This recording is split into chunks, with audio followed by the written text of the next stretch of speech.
I took my drama lesson. Okay. All right. We're about to start shooting right now, bro. I gotta go. Alright, listen, do your thing. Hit me up when you finish. No problem. You got to make the introductions, you know. You got to guess it. Yeah, we can go. Hello, family. How you doing today? I'm saying welcome to Barbershop Talk. It's me, your urban sports guru, and this time I'm not alone. As you can see, I got my boy here, Pretty Ricky. What's happening, Pretty man? Ricky in the building. I'm glad you could make it, man. Pleasure to be here, my dude. Glad you could make it, man. Pleasure to be here, man. Must be a holiday because you finally come through. Man, listen, not a holiday, man. It's availability, man, that allowed me to be here with you today, brother. You know, last week I couldn't make it because, as you see, they done knocked my teeth out. I got the drips, but you know I'm here, man. I'm ready to get this show on the road, bro. How's the other guy look? Huh? How'd the other guy look? No, but the dentist did this. Got beat up at the dentist. Yes, you're not the yes, first sir. one. You're not the first. The dentist is undefeated. Undefeated. But, you know what I'm saying? We got a lot of shit to cover this week. As you know, in this world of sports, a lot of shit went down this week. You ain't lying about Whole that. lot of shit went down this week. We're going to start from last weekend. About that. They played a game called the Super Bowl. Super Bowl 52, where the Eagles pulled off the upset, beating the Patriots 41-33. 41-33 in the Super Bowl. Tom Brady had a chance to win with 2 minutes left, but then he was strip sacked by Brandon Graham. Pretty. What? Talk to me, man. Tom and Magnificent said that was only the best player of the whole Super Bowl. I beg to differ, Tom. You know, it is what it is, man. You lost, man. Tip your hat, man. Don't hate, congratulate, Tom. You know, things happen. You know, if they thoroughly outplayed you, outclassed you, I think from beginning to end, if you ask me. You know, but then again, who am I? I'm gonna keep it real with y'all, family. I picked the Patriots to win for the simple fact, like I said in last week's show. At the end of the day, it's gonna come down to quarterback play, and Nick Foles is gonna have to make the quarterback plays in the fourth quarter. Because I brought up the situation about how my team, my Giants, we beat them twice. We beat them twice because Eli Manning made the plays in the fourth quarter. And watching this game, instantly, I already knew going into the game the Eagles were more talented. That's not news. Patriots are always going against teams that are more talented than them, and they're still winning, which makes it miraculous why they've been able to achieve this success. Well, I beg to differ on that, but I'm gonna let you finish. But what I gathered watching this game, and I kept posting about this via Facebook throughout the game, is I was scared shitless for the Philadelphia Eagles because it was obvious early they were the better football team. And they were leaving points out there. First half alone, they missed out on an additional 7 points. By not getting the touchdown on that first drive where they should have, which they would have gotten had Zach Ertz not gotten that penalty. So that's 4. Should have, would have, could have. Missed the extra point. That's 5. Then they missed the 2-point conversion on the next drive. That's 7. And I posted about this. Don't let these 7 points come back to bite you in the ass. And I'm watching the game, throughout the game, and I'm watching how they're just better. And then come like the first drive of the third quarter, Patriots just march down and score. I'm like, hold on. They're only down 3 points, and they've been dominated throughout this game. That scared the shit out of me. When Tom Brady had the ball with 2 minutes left, seeing the way Philly has dominated the game, seeing the way Nick Foles made the plays in that fourth quarter drive like I said he would need to make, that I wasn't confident that he would make, it scared the shit out of me. Shout out to Brandon Graham. Yes, I agree. He did save the day. Because when Tom Brady started that drive, there was absolutely not a single solitary doubt in my mind that he was going to drive them down for a touchdown. They haven't stopped them the whole second half. There was the path of least resistance the entire second half. Well, I think it was like a tale of like basically like 2 halves in that game. The first half, the Eagles like totally dominated it, and then the Patriots in the second half they begin to like to find their way. But however, you know, it's not how many plays you make. Sometimes it's when you make them. Absolutely. And if you go back to Nick Foles days when he was under the mad genius Chip Kelly, Nick Foles showed you what the talent was around him when he had Deshaun Jackson and Sean McCoy. You just called Chip Kelly and Mad Genius. But listen. Offensively, the man was a mad genius. Offensively, like Mike D'Antoni is in basketball. Offensively, he's a mad genius. But however, let me finish. He overdid himself. Now, when he had all that talent in place under Chip Kelly, Nick Foles showed you that he can make the plays. He threw for over 41 touchdowns, over 4,000 yards, and he could have been easily an MVP candidate if you ask me. And Philly was on the road until Chip Kelly tried to fix something that wasn't broke, and therefore to begin to trade away all the talent. Yeah, that's him. The GM fucked up him, the coach, and that's one of the things that really pisses me off about him. Because most college coaches, when they go to the NFL, they don't have the luxury of getting talent in the NFL level like you can get in college. Normally, when they go to the next level in the NFL, you don't really get the talent that is tailored towards what it is you're doing. He went to a team that actually, talent-wise, across the board, was tailor-made for what he wanted to do. But you know, he won his Oregon State Ducks or whatever you call them, chumps. That's what he wanted. He wanted his own players. He made fucked up decisions. Nobody said that. He made it fucked up wasn't decisions. broke, and he tried to fix it. He made fucked up decisions every way. But I don't want to make this about that fucking scumbag. I just want to give a shout out, even as a Giant fan, shout out to all the Eagle fans. Y'all won the Super Bowl. Well deserved. Well deserved. Very, very well deserved. You know what I'm saying? I salute y'all right here on live television. It was a great football game. I'm happy that y'all won, and I say that because you were the better football team. You dominated the game, and I was really scared that y'all was gonna get fucked at the end. I think the referees did a great job of refereeing this game, and I say that because there was a couple of calls that could have went the other way, and I think they got the calls right. The hit that Malcolm Jenkins made, I think, was a good non-call. And that's what football's about. Good, clean good hit. non-call. And that whole play, I'm looking at I forgot the receiver's name. Like, you're in the middle of the field. What the fuck you doing dancing? What the fuck are you doing dancing? Get your ass on the ground. Like, keep your head on the swivel. What are you doing? You all like. Premature. He moving like shit sweet. What the fuck you think you doing? Celebrating about a whole bunch of nothing. It wasn't so much celebrating, but it's just like he's moving like he's not in the middle of the field. Like shit can't happen.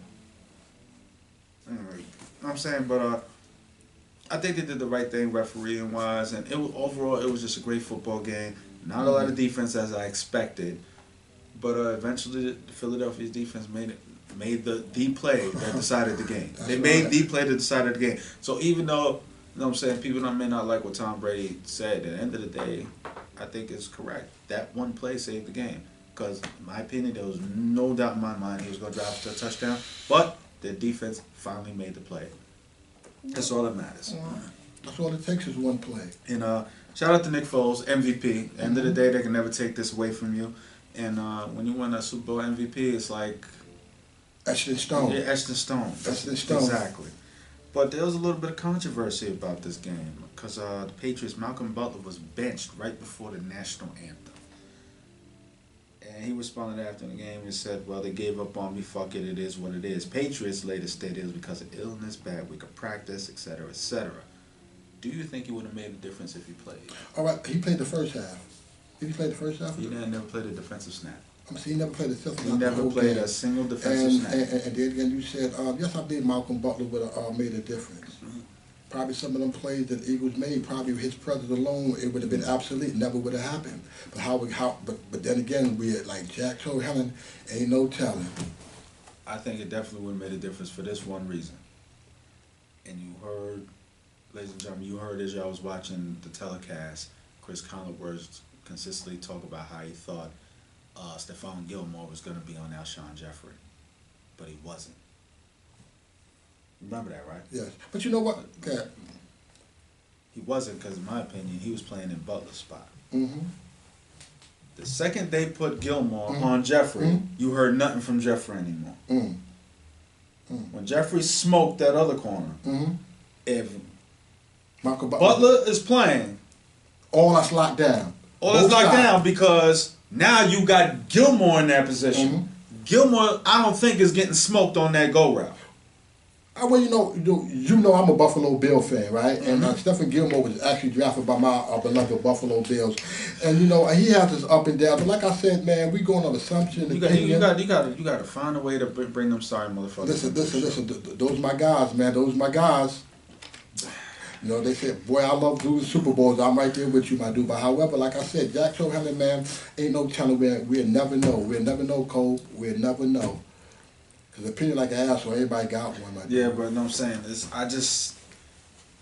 I expected more from Bill Belichick to not take him out before the national anthem.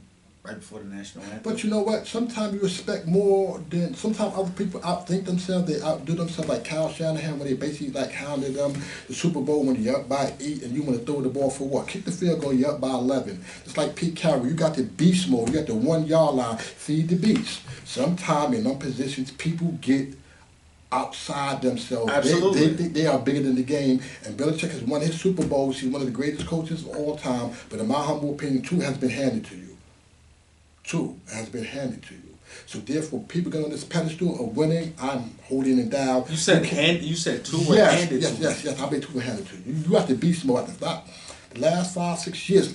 Let me finish. Okay. I'll give you the beast mode one that was handed to him. The last 5-6 years leading up to that Super Bowl, statistically, around the league, without argument, the best running back in the NFL was Mr. Marshawn Lynch at the 1 yard line. Feed the beast. Okay, that was a bad coach. I'll give you that, but you said 2. Let me finish.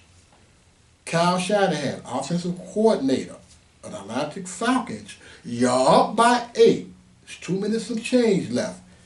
Get a field goal position. You kick the field goal, you're up by 11. That means if when happens, and they run down there, they get a touchdown, they get a 2-point conversion, they have to do an onside kick and recover, and an onside kick at least have to go, 10, 20 yards, and you have to go 90, 80 yards. Yes, you outthought yourself. They try to be cute, they try to be fancy, and they bit you in the ass, Mr. Kyle Shanahan. I'll give you that. I'll give you that for the beast mode. I'm not gonna give you that for okay, like I said. I'm not gonna give you that for the Atlanta. Okay, well, I'm not gonna give you that for Atlanta. I respect but, that. I'm gonna give you that for Atlanta. I'm saying respect that was given to him. Yes, it was given to you.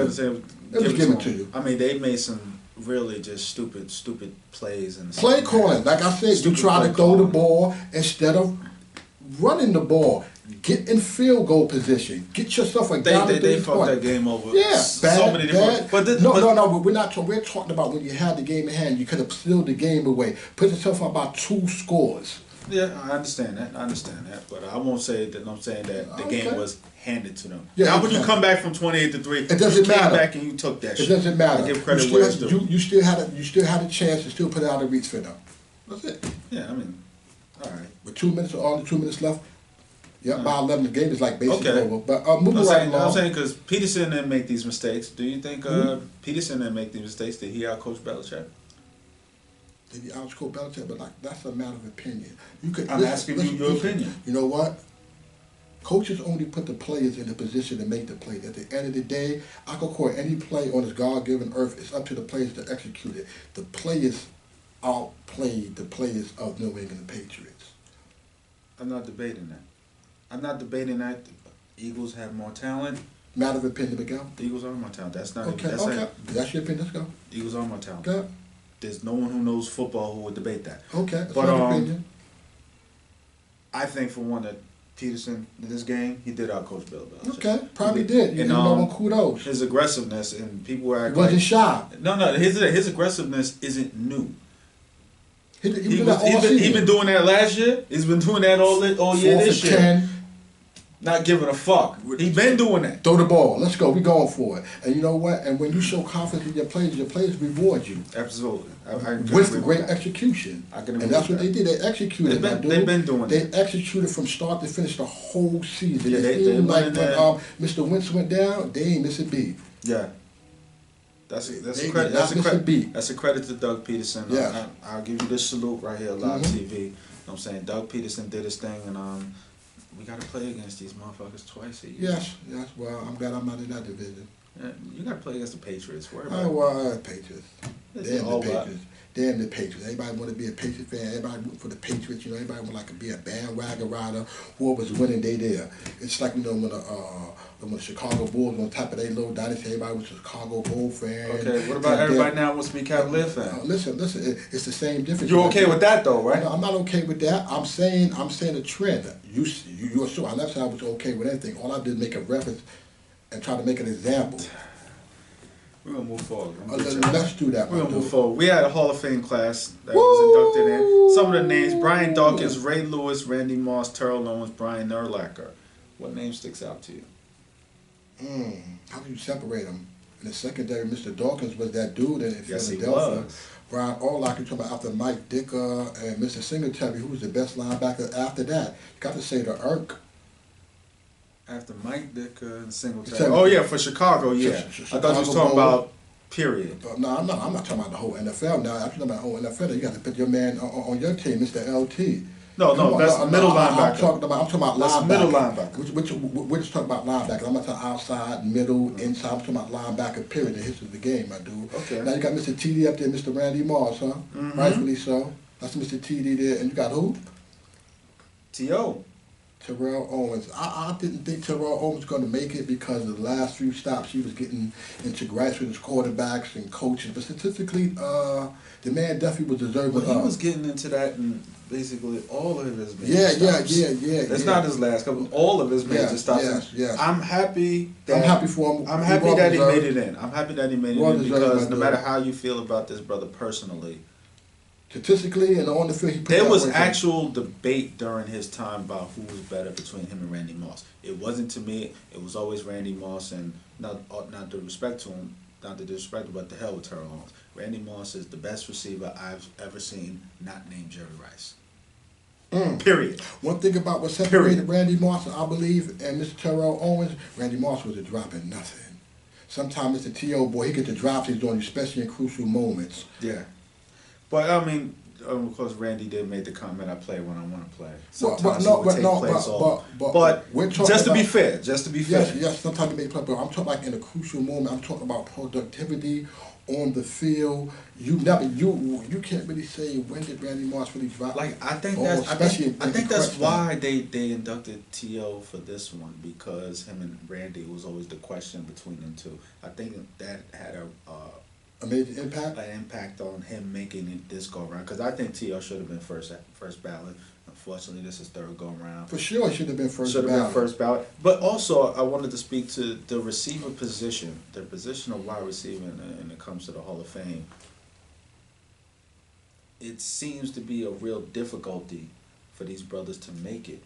I mean, Chris Carter was on the ballot for a few years before he made it. Isaac Bruce still has not yet to make it. T.O. making it on his third ballot. Isaac Bruce still is not in. For T.O. to make it, Bruce couldn't make it. I'm glad they got it right with Randy, first ballot, no bullshit. Mr. Isaac Bruce. Yes, he still has yet to make Rams, it. Right? That's Mr. Ram himself. Torrey Holt made it, but Isaac Bruce still hasn't made it. Now Torrey Holt was better later in his career than Isaac Bruce, but let's not get something fucked up. On those teams, greatest show on turf, Isaac Bruce was the number one receiver on those teams. He still has not made it. That's blasphemy. He was a finalist but didn't make it. You got Roger Goodell number, man? Roger Goodell number? Well, like my boy BB said on my first show, if we did have Roger Goodell call on to the show, to quote my boy BB, "Fuck off, Roger." Yeah. That lane is terrible. Yeah, terrible. Terrible. All 50 Shades of terrible. Terrible. Terrible. To the life of football as we know it. But that's not his fault. That's the Hall of Fame voters. Hall of Fame voters. That's the Hall of Fame voters. Roger got nothing to do with that. I just like telling Roger to fuck off. Roger oversees that entity. He better tell him, man, get it right, man. I He's would, the face of this here thing. just out of spite, I would tell him to fuck off. Yeah. Just out of spite. Just spite. But the voters, whoever the voters of the Hall of Fame is again, they're losing me right now. Terrible. Okay, let's move on. Matter of fact, we gotta get online and try to apply for that job, Hall of Fame, to see if we can vote some people worthy into it. What you think? I think we should. Man. Okay. That's some bullshit. Okay, well, we're gonna Google that. We're gonna go down there. Let's move right along. Okay, let me ask you a question, real What's quick. that? J.J. Watt. J.J. Watt, he doesn't really have a large body of work yet. I give him like 3-4 more years at the pace that he's been playing at But now. the pace he's been playing the last 2 years has been hurt. Yeah, you actually. And I don't think he's going to be on that pace he was on before Yeah, then. yeah, me, but that's I why don't said- think he's gonna be on that This is why I pace. said, if before his injuries, he needed another 3-4 years of that body of work, in my opinion, non-injury free. Kurt before- Warner made the Hall of Fame. He didn't have a long body of work. Oh, but look at Kurt. Look at his touchdown yards. Over 50,000 touchdown on passing yards. Yes, over 50,000. Yes, Mr. Kurt Warner. And how many Super Bowls Mr. Kurt Warner went to? He went to 2. And how many did he win? He won 1. So he went with who? What do you mean went with who? Mr. Kurt Warner went to 3 Super Bowls. He went to He 2. went to 3. No, he went to 3. You're right. Okay. Went to Okay. 3. Went to the third one. Won 1, lost 2. And he won 1, and he lost to Mr. Your man Mr. Ben Roethlisberger, and he lost to your man Tom. Yeah. But however, this only to say this, that he took like the Arizona Cardinals out the Dundrum, out the abyss of football. I'm just using No, him no, as an listen, example. listen, look at the statistics. No, I'm not saying he's not a Hall of Fame caliber player. I'm just using him briefly as an example of someone who made the Hall of Fame that doesn't have the long 15, 20 year career. Okay, but it's all right. Any Hall of Fame, as you see it, sometimes it's not about longevity. It's about production. It's about If that's the numbers. case, what This is defensive why- player in the last 20 years Mhm. has produced more than J.J. Watt? Well, I don't have statistics right in my head, but Nobody. Listen. But I'm asking you. In that span, nobody. Okay, I'm asking you a question. That's like, okay, we know Robert Horry got more rings than the great Michael Jordan, right? Mhm. But we know damn well he's not better than Mike, right? And however, statistically, he's nowhere. Points, rebounds, Nowhere close. steals, blocks, anything. All Robert Horry is known as to being Mr. Big Shot and making crucial shots, but And playing great defense. Yeah. statistically wise, It's not an argument. no. So, like I said, I don't have his statistics in front of me, so therefore I'm not going to jump out the window and assume anything. When you assume, you make an ass out of I'm telling you flat me, out, but first of not you. all, Okay? 3 Defensive Player of the Year awards. I mean, if not 2. How many sacks he has? How many career sacks? How many Career forced sacks. fumbles he has? How Career many, sacks, he had 76 career all right, sacks. 76 career sacks. How many forced fumbles? Forced he fumbles, has? I don't know. How many? How many total tackles he has? How many fumbles he returned for TDs? All that plays a He was doing all of that. All right, okay. You know that. Listen, You know listen, what? listen. I'm Like just I asking you a said, question, bro. Listen. Like I said, yeah, we know that, but at what rate it counts. Before we assume anything, on our next podcast, we're gonna have the statistics right here in front of us in black and white, and then we have a better argument to make, brother. Well, I'll just ask you a quick question because the simple fact What? that all the numbers that you want to know, Mhm. I don't know them on the top of my head, but I'm telling you factually, I'm not saying he was as good, but they were comparing him to LT for a reason. Yes, I know that, and I'm just saying. I I'm know just that, saying. and We're gonna move and, forward. and at that pace, right for the serve. Move on, my Yeah, brother. we're gonna move on. Now, in boxing, my sport, it's been reported by Boxing Planet, shout out to the brothers in Boxing Planet, that Manny Pacquiao will be fighting in April as a setup, tune-up fight for November, him going up against Vasily Lomachenko. Why do I believe this? Both of them are on the top rank in Bob Arum. Freddie, What's talk that? to me. Oh, man, he doing what? Manny looks like he's going to be fighting Lomachenko. You know, I know. They're probably going to be at 140. Wow, you know, I love both of them. I love Manny dearly, but you know, that song, you know, how it goes, you have to know how to let it go before you get TKO'd.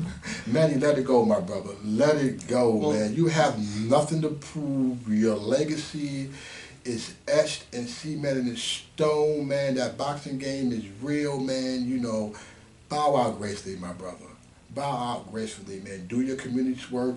You say you're a religious man. You say you want to be part of the political process in your country, in the Philippines. Man, I think it's bigger fish for you to fry, Manny.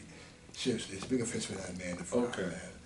Alright, it's like this. In boxing, one of the things, ladies and gentlemen, that is done in boxing when you're bringing up a young champion, especially one who is as superb as Vasily Lomachenko, in my opinion, right now, the best pound-for-pound fighter in the world. Now, Triple G, if he does what I spoke about last week, he could change that and put himself back up there. But right now, Lomachenko, best pound-for-pound fighter in the world, and he's had, 10, 11 professional bouts? That's unheard of. But anyway, one of the things that are done, they kind of serve up an older champion in front of you to expose you to their fan base, to make your fan base that much bigger. And I've said, watching Lomachenko, watching his extreme skill set. This is a guy, I think he's only lost one amateur fight, and the one professional fight that he did lose, he got robbed. That guy won't even fight him again because he sees how good he is. He's on another level, period. And only time I think he's gonna get challenged is if he decides to move up in weight and fight guys where he's at a physical disadvantage. Because nobody at his size, I don't think is gonna beat him. So they fight on the top ranks? They're both under Bob Arum and Top ranks. Well, my just advice to Top ranks and Mr. Bob Arum and everybody who's part of this fight, putting this together, man, make sure you have some good doctors, paramedics at ringside. I think Mr. Pacquiao may be needed. Now, Pacquiao, they're both southpaws. Pacquiao, of course, naturally is the bigger man. Lomachenko is about an inch taller. My assumption, they'll probably meet at 140 pounds. Pacquiao coming from 147 down to 140. Lomachenko going from 130 up to 140.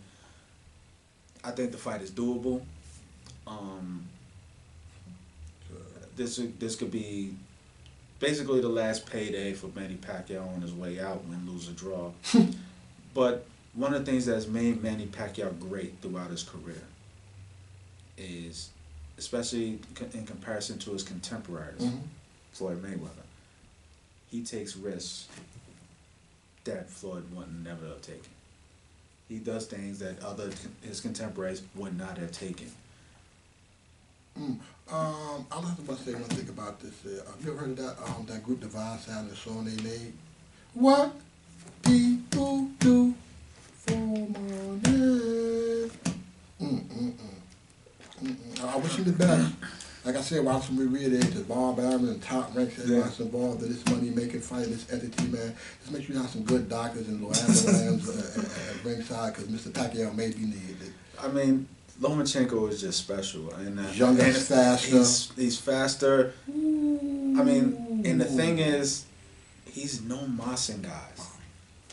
He's no mossing guys because guys are literally so demoralized fighting this dude because you can't hit him and you can't stop him from hitting you. Terrible. They're so demoralized. Like his footwork, I've seen the comparison. I was watching one of his fights. Max Kellerman made the comparison. For those of the boxing nuts out there like myself, compared him to Willie Pep. I think that is a spot-on comparison. Spot on. Like, his footwork is something you're not just going to see in any regular boxing gym. I mean, I concur. You're not going to see it. Ladies and gentlemen, I've boxed since I was 19. You're not going to just walk into a boxing gym and see somebody who can do footwork like that live on stage. No, you're not going to see that.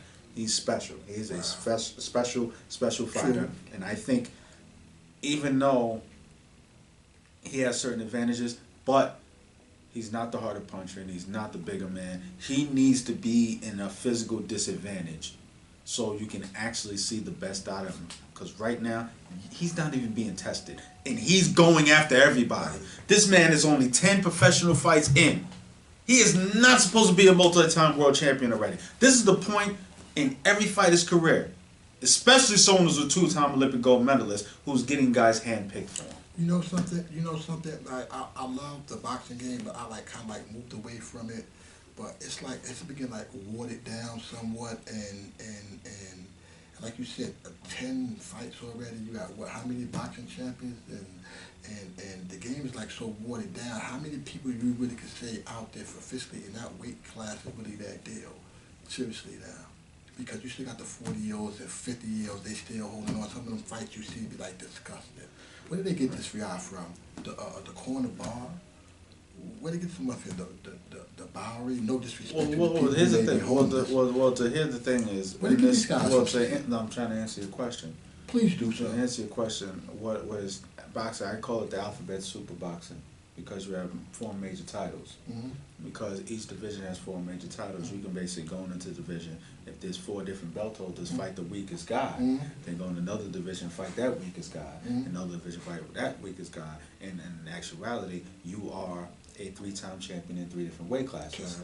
Now with Vasily Lomachenko, he embarrassed,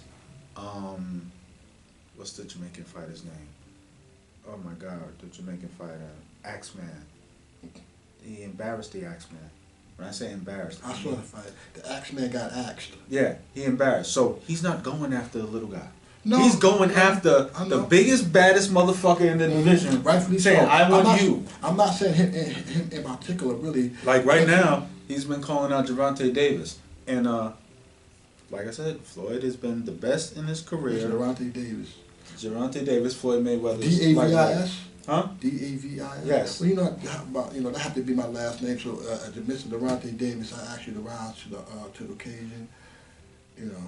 Take all challenges on. He's under the money team, and there's nobody better. There's nobody better at hand picking than Floyd Mayweather. So right now they got him running like pantyhose. And I think it's in his best interest, because if they put him against Vasily Lomachenko, it's not going to be close. And I like Gervonta Davis too. I genuinely do, and I would. Be great. If he's a Davis like me, he better be great. That's what I got. No, I like him. Okay. He's a damn good fighter, southpaw. Okay. Power with either hand. Okay. But this motherfucker's different. He's different. Completely different. I concur. It's in that division, there's Lomachenko and there's everybody else. Okay. I want to see him at 135 or this Mandy fight at 140. I want to see him in a physical disadvantage, because I don't think anybody who's his size can beat him in the world today. I don't see it. I will bet on him every single motherfucking time. The only question mark I put on him is this. As I was stating earlier, this is the point in any fighter's career. Golden Glove champion or 2-time Olympic champion, where you're getting your fights handpicked. This happens in every fighter's career. What makes Floyd different is that he went and did his entire career. That's what makes him different. But this happens in every fighter's career. He skipped that process. When will it be too much for him? Because any fighter, 10 fights in, are probably still fighting 4 6-rounders. That's the reality. They're probably still fighting 4 6-rounders. You probably would hope to see him on ESPN Friday night fights and shit like that. Thursday night fights. Yeah, shit like that. He completely skipped that process. 5:30 p.m. Exactly. He skipped that. 6:22. Mind 1 you, second. He's a 2-time Olympic gold medalist, not 1, 2-time. So he's, my opinion is it's almost like that second go round at the Olympics was kind of like his warm up period as a professional. Which is why he just completely skipped the process and is going right to the money. When will it become too much? That's the only question I have for him, because his skill set is so just extra in comparison to other bad at Nicholas Walters, Daxman, that was his name. In this other fight against the Cuban fighter, Guillermo Rigondeaux. Like, these guys are quitting, and these are badass motherfuckers, and they are quitting. They are quitting. They're saying, no, I can't do this no more. But you know what? I have I have a belief, if it's not in you, it can't come out you. You know what I'm saying? They really want to be a fighter was never in them, so therefore it can come out of them when they were facing adversity. So, but Mr. Pellichenko, my pronunciation is like a little shot. He has that will. Excuse me. He has that will. He has something in him. So when he's in that ring, it manifests itself and it comes out. Period. All right, we're gonna move on to the next boxing story. Now former heavyweight champion Tyson Fury, in his comeback fight, has extended the contract to fight Brooklyn's own Shannon the Cannon Briggs. Let's go, Chant. Shannon the Cannon Briggs. Let's go, Chant. Talk to me, pretty. What do you think about that fight? I don't wish no bad. I didn't know that lane was still alive. I was about 55. He still got his dreads. Nah, he cut his dress. He still got his dress. Oh, that's He cut his terrible. life. He Tyson cut his Fury, life. did Tyson Fury just come up for suspension for Yeah. coke? Oh, Yeah, terrible. yeah. And boxing still sanctioning and licensing Nah, these nah. people? The I'm video- asking you a question. Is boxing still licensing and sanctioning these people, man? God damn. You know what, man? God damn, man. Listen, man, I'm thinking, well, how can I take my goddamn license then, man? Well, look. Tyson Fury You be in and the cup. Shannon the Cannon If you're in the cup, you Bridge. pass it, you can get your license, man. Shannon the Cannon Bridge. That's more like a water gun. You like a water gun. Come on, that's See? terrible, man. You from I- Brooklyn, that down I from would be- Brooklyn, man. But goddamn, Bucktown man, right there, terrible. man. Oh, terrible. Oh, Shannon Briggs, straight out of Brownsville. Oh. Shout out to Star City Boxing Club. I've been there. That's where Shannon got his start. Rest in peace to Jimmy, also, by the way. The Brooklyn Cash, I know what I'm talking about. My genuine feelings for the fight is Shannon Briggs, and this is not me repping Brooklyn.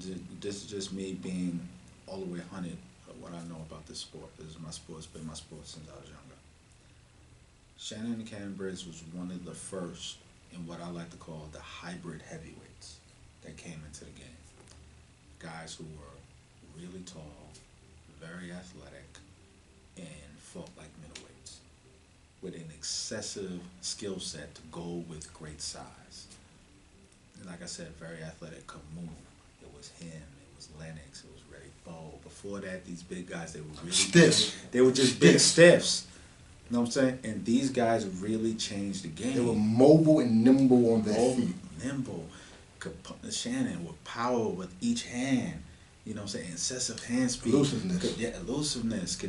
I mean, like, he was always built to be that next guy when he was under Teddy Atlas. And he's had a good career, 2-time champ. But as I explained to you, with the belt system, with the, you know what I'm saying? Basically, he had a belt, and first defense, he lost it. And this is what happened to him both times. Now, and this is something when you pay attention to his level of talent.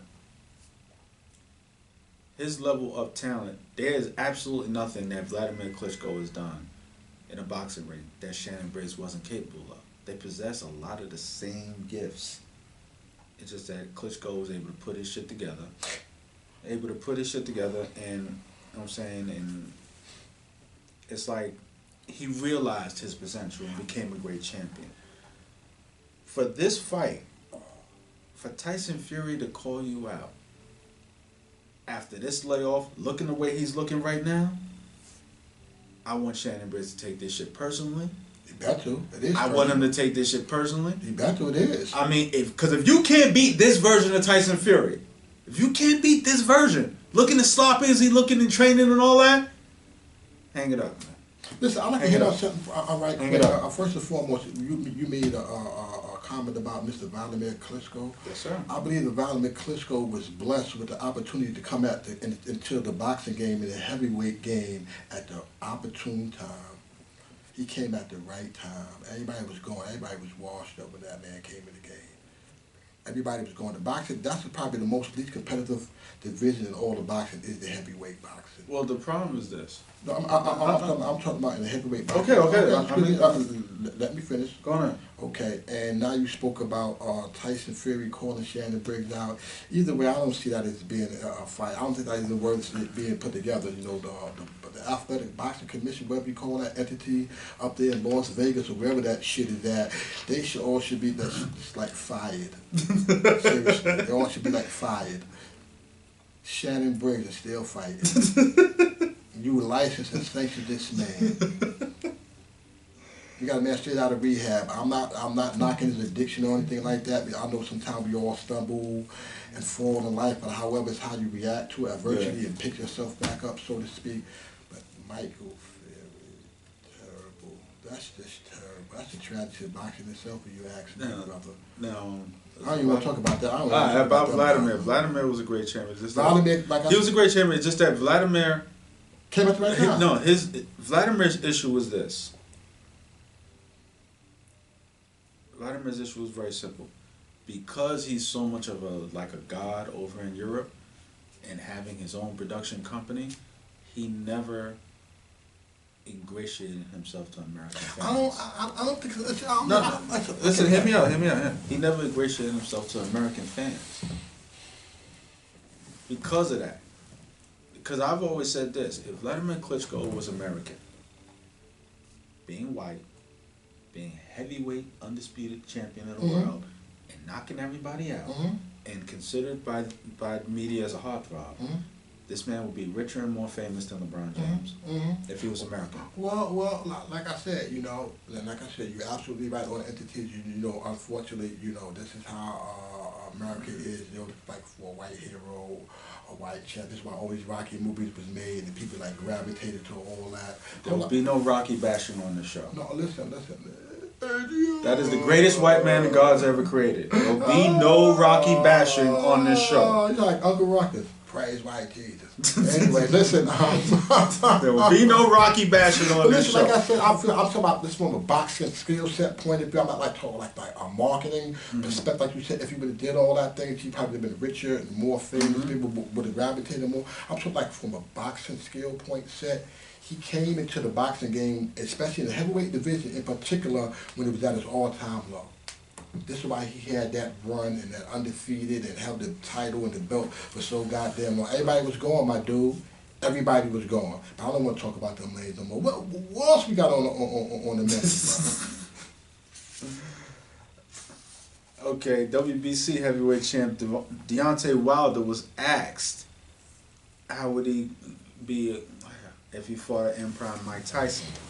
Him, showing confidence, said he'd kill Mike. Former champ Lennox Lewis disagreed and kind of half-assed checked him on that, as you see on the video. What are your thoughts on that? Well, you can't blame a man to have confidence within itself. It's for itself, Just like you asking me if I fight goddamn your man Pacquiao, somebody would I whip his ass? You're damn right I'll whip his motherfucking ass. You damn right. Because Puerto Rican is what they call me. Talk that shit. Motherfucking ass. Talk that shit, boy. I'll be able to whip his ass like Jack Killenn. Ain't no motherfucking telling. But that man gonna know he been in the motherfucking Rumble. Now will Mr. Wilder be able to do the wild thing on Mr. motherfucking Iron Mike, man? I don't know. You ain't never supposed to doubt your motherfucking self. I don't knock Mr. Wilder. Oh, I've always said in boxing, you gotta walk in there with the kind of confidence that I'm that dude. You have to walk in there with the kind of confidence that nothing short of Christ coming back himself. That's right. I'm that dude. You not believe that in what it is you can believe. Now, so for that, I'm not gonna knock him for saying that he'll beat Mike Tyson. I will not knock him for that. And in the video, you'll hear him talk about how, hyperbaric chambers and things of that nature. But will have to say I do agree with Lennox. And what was Lennox saying? Well, Lennox basically said you've never been in there with someone who tries to break your ribs with every punch. Now, with Deontay Wilder was 39-0. No, former bronze medalist in the Olympics. I think he's a physical freak of nature. Great right hand, as we've seen. Very, very wild. Excessively wild. The last name fits. To me, and I've said this plenty of times, he's always been and still is a heavyweight version of Jermaine Taylor. I don't think it's a coincidence that they're both promoted by Luke DiBella. But anyway. But with Deontay Wilder, and so far in his career, we've never seen him in a fight with someone who could challenge him. So the reason why I don't like any of this is that you're comparing them to greats, and he's just now passing the hand-picked portion of his career. He's just now passing that. His fight, March 3rd against Ortiz, is the first fight of his career where he's going to step in there with somebody who could put him on his ass. But you know one thing about the heavyweight? I was going to say something. It's about the heavyweight. They say it's an old saying by my man, Mr. K.O. Smitty. I forget you too, K.O. Everybody know the legendary K.O. Smitty. Legendary. Listen. Heavyweight. He says this heavyweight always has a puncher's chance because all heavyweights hit hard. Absolutely. Okay. Former champion, not to interrupt, Vladimir Klitschko spoke about that. He said, especially now, these hybrid heavyweights, this super heavyweight division, everyone's 245. He said, there's no such thing as a man who's 245 and can't hit. That's right. So that's the puncher's chance. Yeah. And like you said about being handpicked, it's a thing about it's a new. They want to get them out there because the better your record is, the more sexy, the more attractive Absolutely. you become. But like I said, and then again, it's what I said earlier. The heavyweight division is so watered down. I'll try to go in front of the TV and try to watch the heavyweight Not now. fight. Not now. Listen. In my opinion, it's okay. So I get back to something, but I go to sleep. I probably see the little guys fight. No, there's a lot of talent in the heavyweight division now. Especially my little Spanish, but the little Mexicans, the Ecuadorians, the Cubans, and Guatemalans, and man, they do not know what backup means. Yeah. No surrender, no retreat. That's not the case with the heavyweight division now. You have real talent in the division now. Okay. Very real talent. Okay. Deontay's a real talent within the division. It's just that I don't like the comparison of him with an all-time great like Mike or any other all-time great. They always thought. No. Here's what I'm saying. The word greatness is loosely thrown around. It is. But my whole point is this. I'm not surprised. We still don't know if Deontay's great. Because he's just now approaching that point in his career. He's just now approaching that point in his career where he's past the hand picking. Because he's the favorite in this fight against Ortiz, as he should be. But reality is, if you ask me to pick, I would say his athleticism will end up making the difference. So I would pick him. But it is very, very conceivable, people, very, very conceivable, because Ortiz is such a great counterpuncher, and Ortiz can put you to sleep. They call this man King Kong for a reason, and Deontay's wilder than a motherfucker. Throws that right hand all the way from Alabama. Okay. Night. Like I said, night. All heavyweights, you have one thing, bro. You have a puncher's chance. Okay, but that's the whole thing. There's average heavyweight power. I can punch because I'm a heavyweight. I'm 245 pounds. And then there's night power. Okay. Luis Ortiz. Yeah, the big Cuban. Has night power. Big boy. Smelling salts power. Yeah.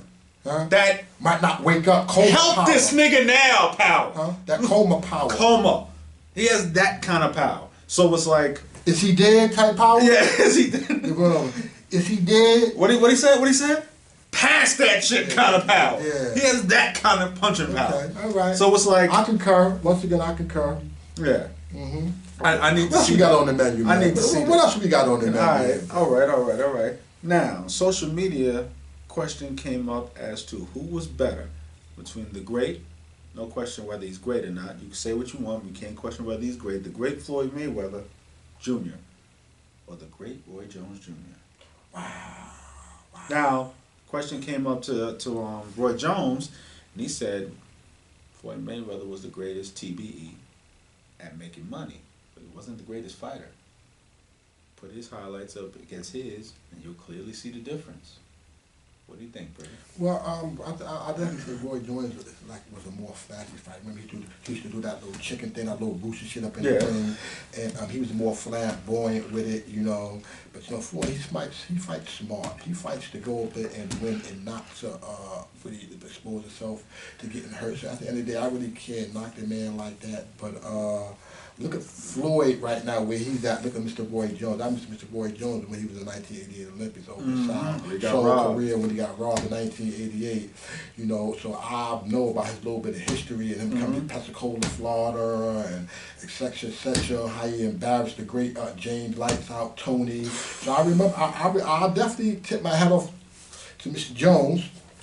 You know, but like I said, it's two different contrasted styles in fighting. Roy came in there really wanting to put on a show and like to really in the process to embarrass you in the process. Floyd, if he had to put on a show, he would put on a show, but he fought smart.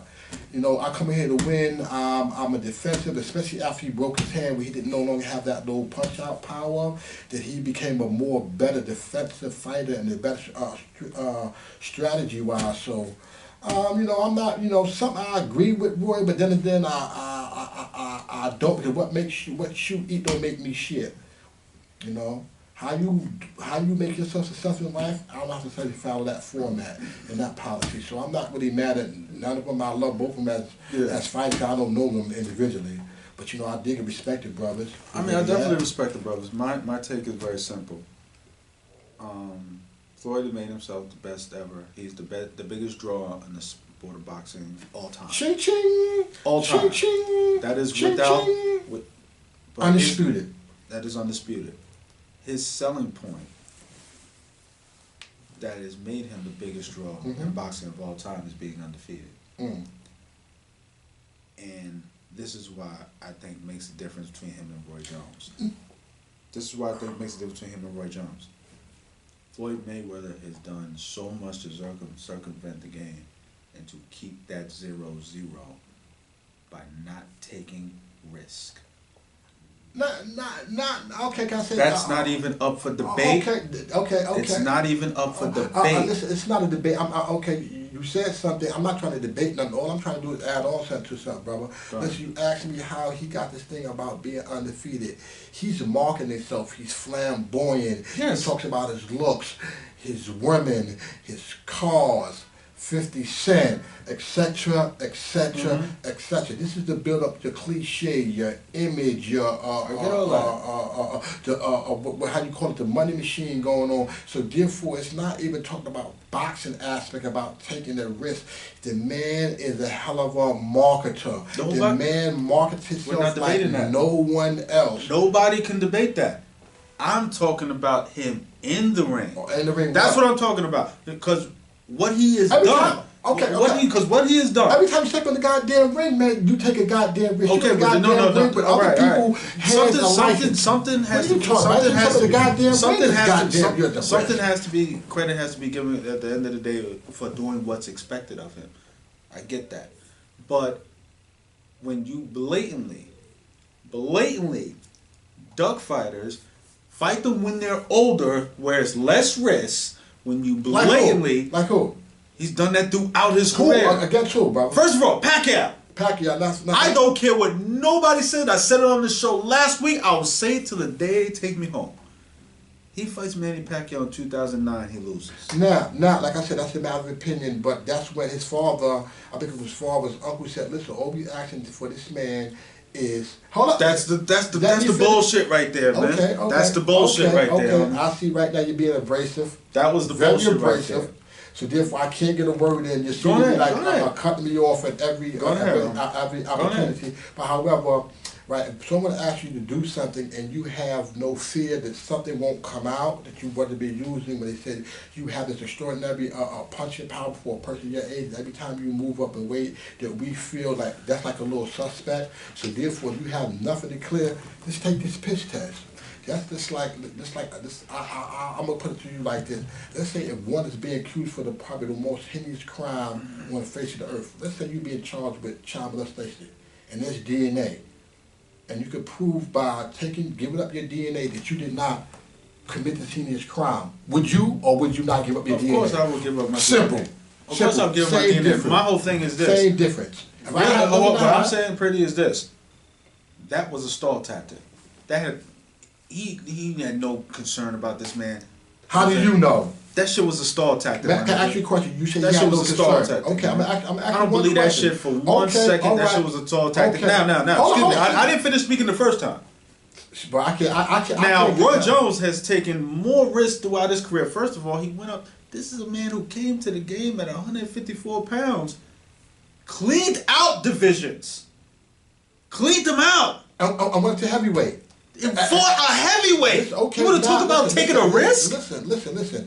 Everybody cannot build. No, I'm not saying no. Let me finish. Floyd Mayweather can never go to heavyweight. No, he's too small. He's too small. Now, may I make my point? You're going to just keep coming up. I'll sit here and just be quiet and let you just go on and go on and go on. Now you're talking about taking risks. You made a point about man going up in the weight division. Some people, metabolism or body structure does not allow them to go up a weight. We can look at Floyd Mayweather and say Floyd Mayweather is never going to be a heavyweight. That's just obvious to the naked eye. Yeah. You can see that. I'm not saying that. You can see that. Roy Jones is blessed enough to know, or genetically to have, that would allow him to move up in these weight divisions. Period. In my opinion, Floyd always fought the smart fight, not the risky fight. He asked the man to do one thing. Listen, no, I'm talking about defensively. He told the man, listen, brother, take this test. As you take this test, he signed the papers. The ball was in Manny Pacquiao's hand. He stole it. He waited. If he just would have did what he was asked to do, and then the fight would have been done to 2009, 2008. Stall tactic. Okay, in your opinion, let's I move on. believe 'Cause that. I don't want to talk about that Stall old ass tactic. Manny. He washed up. He done. Stall tactic. I'm gonna pray for But Pellichenko don't kill him. both of these guys, yes, that's a whole nother I'm time. gonna pray for the brother. Both of these guys were great fighters, but Roy Jones is the best fighter I've seen from 160 to 170. Okay. Period. Okay. I don't think there's another fighter. I mean, the only fighter that I think. What about Wilfred Benitez? What about? I don't think he beats him. What about you? Said he's the best fighter. I don't think he beats him. Okay, that's a matter of opinion. I don't think he beats him. I don't think Hagler beat. I think Hagler would be a great fight, but I don't think Hagler beats him. Got Sugar Ray Leonard. You got a marvelous. Okay, that's your question. Hagler. Sugar Ray Leonard at 147 against Floyd Mayweather. Who you taking? That's nice. That's nice. Who you taking? That's nice. I'm Who taking you Sugar. taking? I'm taking Sugar. Thank you. I'm taking Sugar. That's why I give it to Roy Sure. for this one very simple reason. Outside of probably Sugar Ray Robinson, I can't think of anyone from those weight classes, that grouping, that I genuinely think could beat Roy Jones Jr. Not Bob Foster, not Benitez, not Hagler, not Bernard. None of them. Well, but None of them. Well, you know, that's your opinion. None of them. Well, that's your opinion. That's your opinion. The great Marvin Hagler. Ha! Great Marvin Hagler. Okay. The great Marvin Hagler. Damn right. The great Marvin Hagler. Okay. All right. Okay. Okay. I'll give you a risky fight. I don't want to talk about them later. No. I'll give you a risky fight right now. Tell me your honest opinion. In fact, I won't even go Hagler. Oh, Tommy Hearns versus Floyd. Tommy Hearns, I don't know. If Floyd still has his power, I don't know. If Tommy Hearns got them long goddamn arms. He probably keep. He fought at 147. Listen, let me finish. I know this. Tommy Hearns, them long ass goddamn arms. He probably jabbed him to death. And Floyd still had that little power. One thing about Low Shaker about Hearns, you know what I'm saying? He had no goddamn chin. But that'd have been a hell of a fight. That'd have been a hell of a fight. Floyd Like I was said, able to adjust against taller fighters like he did against Chico Corrales. But that was like at I said, lightweight. But like I said, like Jack Hunter ain't no telling, man. We all have our opinion. It's like an asshole. We all have one, brother. We never know. That one, I don't know. I had to put a question mark on that. I'm leaning towards Floyd in that one. We never know. I'm leaning towards Floyd in that one We'll because never know, if you brother. watch the Chico Corrales fight, he was able to adapt to being in there with a taller well, you know fighter. what? Well, Chico Rouse ain't no goddamn Hitman Hearns, so let's not. That's a great point. Hold up. So therefore, you to even to make the comparison, him being tall like Hitman Hearns, I think that's like a dishonor, disrespect, and slap to the face of the Hitman from Detroit. Yeah. No, he's not the hitman. There's not a question whether he's the hitman. I'm just Okay. making a comparison. No, there is not. Just the fact that It's Floyd not. being in a and he's It is not. and Hitman's a lot taller than Chico, It's but not. rest in It's peace to not. Chico, by the way. Yeah. Rest in peace to Chico. brother. Now during last Saturday's game, the Cavs versus the Rockets, Jalen Rose talked about he thinks the Cavs team quit on LeBron James. What do you think?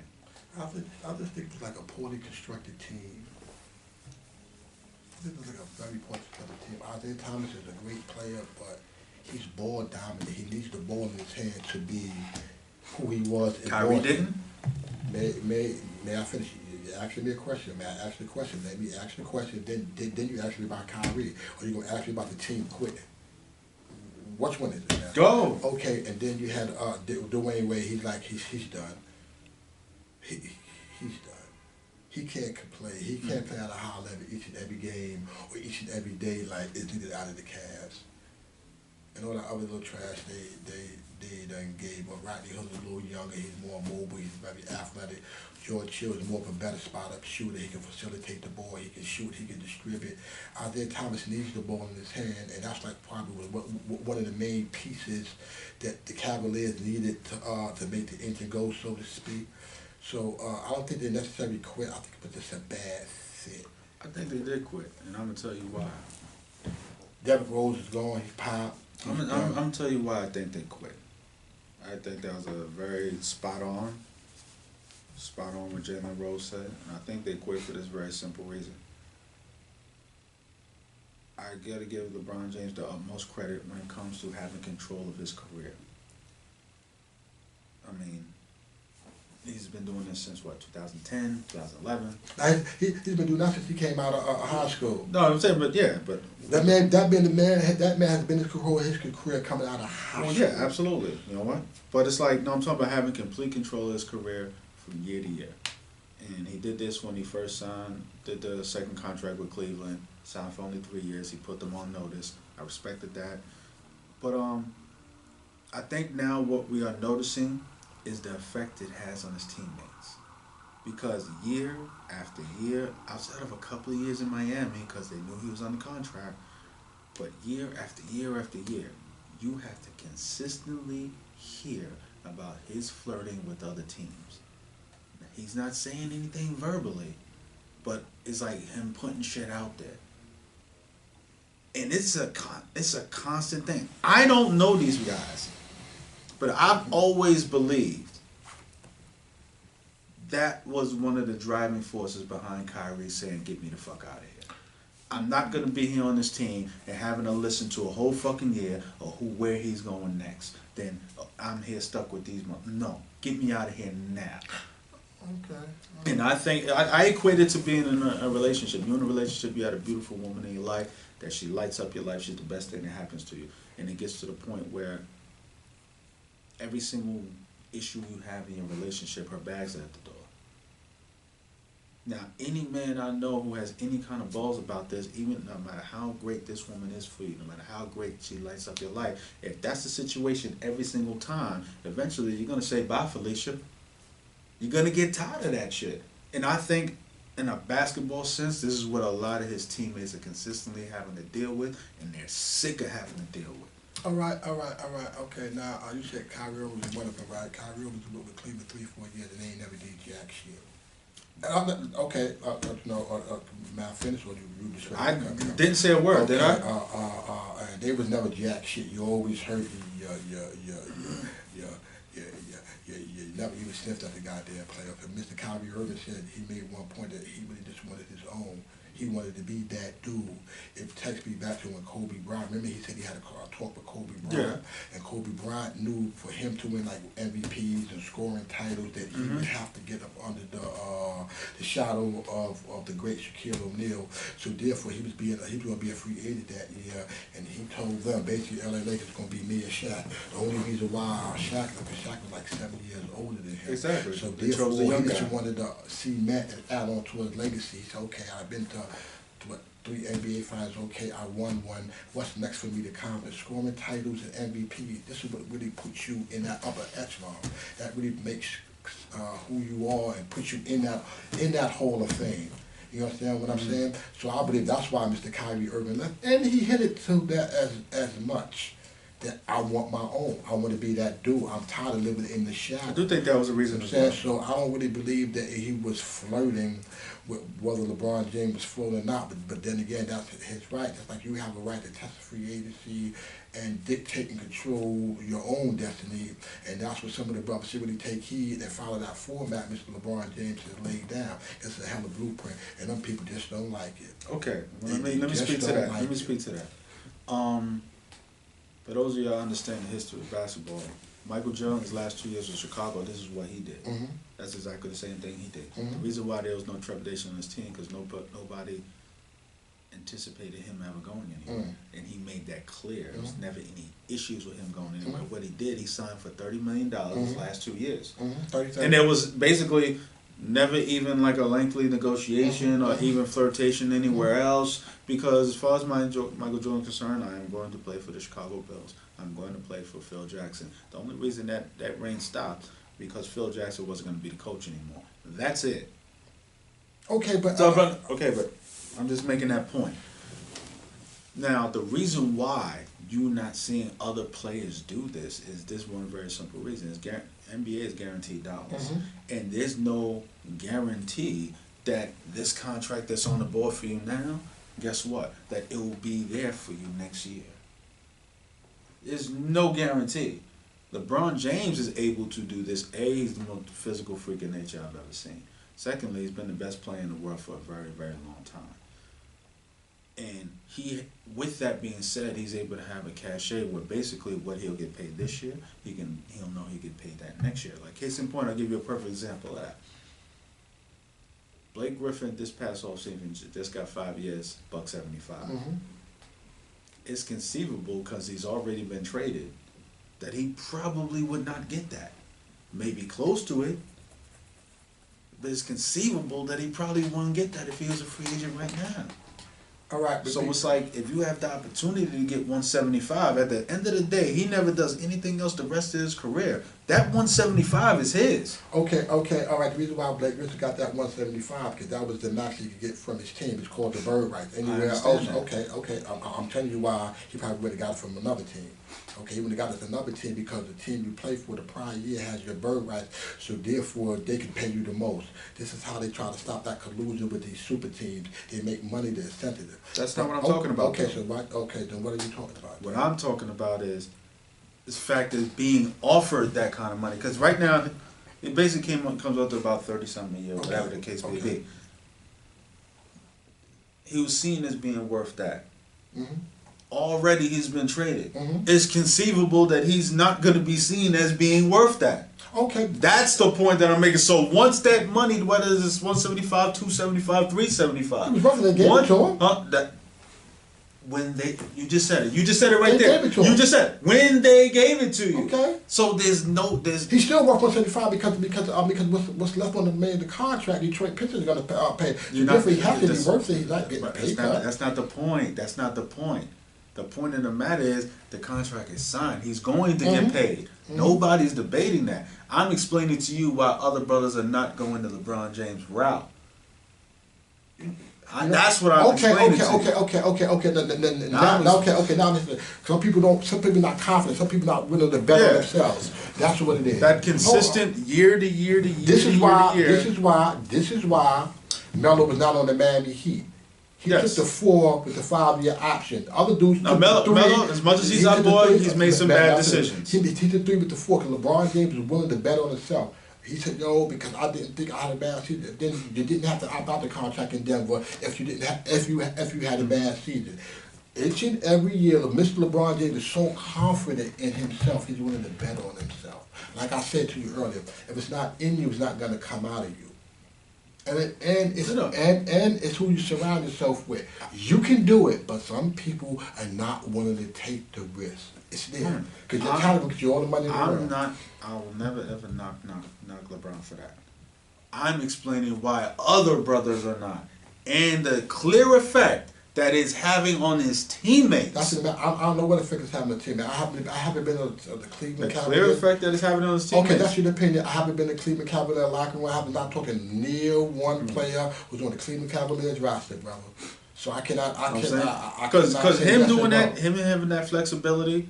I respect he put himself in that goddamn position. I respect that all day in America. But here's the thing. Also, I got to speak to this.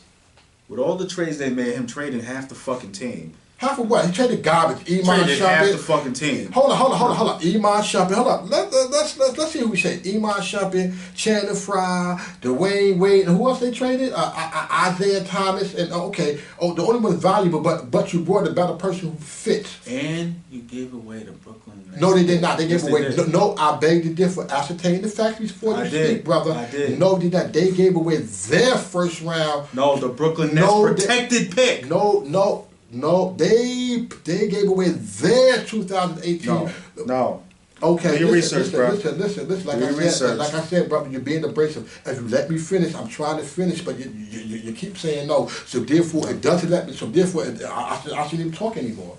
Now, may I speak? Are you gonna speak the truth? Okay. Yes, I'm gonna speak the truth. Would you like to make a wager on that, Mr. Kobe? Would you like to make a wager on that? I know something like it. I know $10. Now they gave away their 2018 first round protected pick. Let's say, hypothetically speaking, let's say it's in the top 15. That means Cleveland gets to keep it. If anything outside of that, then it goes to team Isaiah Thomas trader. They did not trade their 2018 first round pick that they get on Brooklyn Nets, and that's a fact. That is the pick they gave away. That is the pick they gave away. Okay. All I'm saying is this. I'm gonna end this with this. Okay. They did all this for him. They gave away their pick for him. I didn't give two fucks about him leaving Cleveland again. But all this they doing for him now, I guarantee. I'm gonna say this right here on the air. You better not leave Cleveland now. Well, listen, You better not leave Cleveland now. Listen, I believe, Especially, excuse me, it's gonna be real fucking greasy. Where's the team that they was talking about at the beginning of the season? LeBron might go next year. and you know one of the teams was mentioned. Where's that? Who's the team? One team said that he might go to the Knicks. No. I'm talking about before LA that. Lakers. LA Lakers. And they send a pick over to LA. Mm-hmm. And then you go to LA in the off season. Time and tell. And then you go to LA in the off season. Time and tell. I don't think you're gonna go. I don't think you're gonna go. I don't think you're gonna go. And when we done with you, we're gonna Google what pick the Cleveland Cavaliers gave away. Let's talk about our Knicks. Huh? Let's talk about our Knicks. Wow. Let's talk about our Knicks. Whole lot of shit went down with our Knicks this week. You know, nothing. K Pizzle. Yeah, torn ACL, man. That's my dude there, the unicorn. K Pizzle. Man. Damn. Tim Hardaway got put on the meme poster. With that. Yeah, the Greek freak. Yeah, he got put on the got meme all poster. freaky with him. But then they give away Willie Hernangomez for 2 second-round picks. Well, they would have utilized Big Willie, man. I think that's what the tragedy. Yeah, it was a tragedy, but my whole thing is KP just got hurt. So that's a whole lot of open minutes now. But Willie was traded before the injury. Willie got traded before the injury, brother. Willie got traded. You could find a way to get this kid some minutes. All I'm saying is Willie was traded before the pick. No, actually, no, it wasn't. Okay. Actually, no, it wasn't. Okay, all right. I beg to differ No, again. it wasn't. But also, Well, are we gonna Google that too? you can Google it all you want. Next time you come here, do your research. Okay. Secondly, I do like the trade for McBuckets for Moutier. Mm. I do like that though. What do you think of that? Well, like I said, I don't know, man. It's like the Knicks is going back to like their own thing that you're not giving people a really chance to really develop. You know, I think, you know, when the Knicks got off to like a little start in the beginning, see, they beat OKC, they beat Cleveland, and they beat the other competitive teams that they saw like the players who was in sight, and they like kind of like abandoned their game plan about playing to develop the young players. I felt at a certain point in juncture that you're supposed to start at Frank the Frenchman, via Rwanda, via Africa, Rwanda. You hear me? I think you should have really gave him an opportunity to really just go out there, try by fire, man. Let's see what we got, man. Let's see what we got. As we said, he was going to be a rebuild all the way. Stop doing things half-assed, man. Stop doing things half-assed. I would really prefer that they would have got a wing player, a 3-and-D guy. Something like the dude Kelly Oubre from out of Washington Wizards. Someone like on that line, because that's what the Knicks really need, and put Tim back at the 2. His natural position, because he only like 6'5", or $195. The average 3 is going to be too big or too strong. They're going to wear him down. So I would like to see the Knicks really got the 3. But however, they got Mr. Moutier from the Congo, Mother Africa. So hopefully it works out. They said they want to pay one after 2. They really not really both great outside shooters, But like I said, man, I ain't gonna cast aspersions, but I'm a little baffled and confused about their sense of direction. Play the young guy. Play the Frank, man. Yeah. I'm high on Frank. Play them dudes, man. Play him, man. I'm high on Frank. Especially KP out, man. You had to force Graham losing to make the playoffs, man. That I know for a fact it's not going to happen. Play them young kids. Stop playing games, man. Stop playing games, bro. I think KP's injury is fucked up as it is. Yeah. Could force them more into that direction to play the young guys. So, because now with KP gone, you're not thinking playoffs. Playoffs. You know what I'm saying? In my opinion, I don't want to use the word, the dreaded T word, tank, and, go to Philly route and trust the process. But I wanted to see the Knicks get a top 3 pick this year. So they could possibly get a Marvin Bagley Jr. or, the Arizona kid. Michael Porter? Marvin Bagley Jr. or Michael Porter Jr. or the Arizona kid, the big man they got there. But then again, Knicks got a plethora of bigs right now. They don't really need it. The Knicks need a true small forward. True small forward. A small forward. That's what the Knicks I like Michael Porter Jr. going in. It's just that now he had back surgery, but he might be able to play in the tournament. But of course, I'm a Duke fan. I love my boy Marvin Bagley. That's right. Dookies. Dookies. Dookies. Right. Who was the first Duke player in the NBA to win the NBA championship? If you're a Duke fan. Shane Battier. No. Oh. Danny Ferry. San Antonio. Yeah. So get your Duke straight right, okay? I live that Duke life for real, right? Okay. I live that Duke life for real, right? I live that Duke. Talking about guys who were stars, right? Okay. I live that Duke life for real. But anyway. Danny Frazier was a star in Duke. Shane Battier wasn't a star in the NBA. He probably was a star in Duke. Yeah, he was a star in Duke. Okay, and so was Danny Ferry. Player of the year. Get it right. So was Danny Ferry, but you didn't know he was the first Duke player to win a championship. Get it right. Come on, let's move Who's on. your mom? Huh? Who's your mom? You know how I like. No, I want to ask if I knew. I like St. John's. I like St. John's. I'm New York all everything. Fuck out of here, man. I'm BYK. I'm New York everything, but St. John's should not belong. BYK. St. John's do not belong in the conversation. Yankees and Knicks. I'm Brooklyn Yankees. I'm BYK. I'm New York all the way out, my dude. I'm New York all day. No, okay, but I just fuck with my Dookies, man. Okay, then you can't be New York over there. You were down at Tar Hill somewhere 8 miles down from Tar Hill Tobacco Road. So you can't be New York all the way, my dude. I'm New York everything. Bills, Yankees, and Knicks. The Bills play in the state of New York. We're not having that discussion. Okay, we ain't got to have that discussion. What's on the menu, my dude? We're not having that discussion. What's on the menu? I can't talk if you talking. Okay. Now, I thank you for watching the show, and I just wanted to show this video about what happened on CNN. Very funny show. It's not even sports related. CNN. I like to shout out to my wife when we get a chance. Huh? I like to shout out my wife too. Go on ahead. I like to shout out to my wife. You know who you are, Erica. I love you, baby. You just did a Rocky? No, I did a Richard. I did a Richard Edward Davis, bro. You did a Rocky. You just changed the name. Erica. Ask permission next time you do that. Nah. But anyway, I just want to show the clip of this CNN Don Lemon basically clowning Omarosa. I know it's not a sports related story, but goddamn it, I just think the shit is funny. The hell with you, Omarosa? The hell with you, Omarosa? Bye, Felicia, and everybody here watching this podcast. You could have been anywhere in the world, but you're here with me. I appreciate that. Thank you. God bless you. Thank you.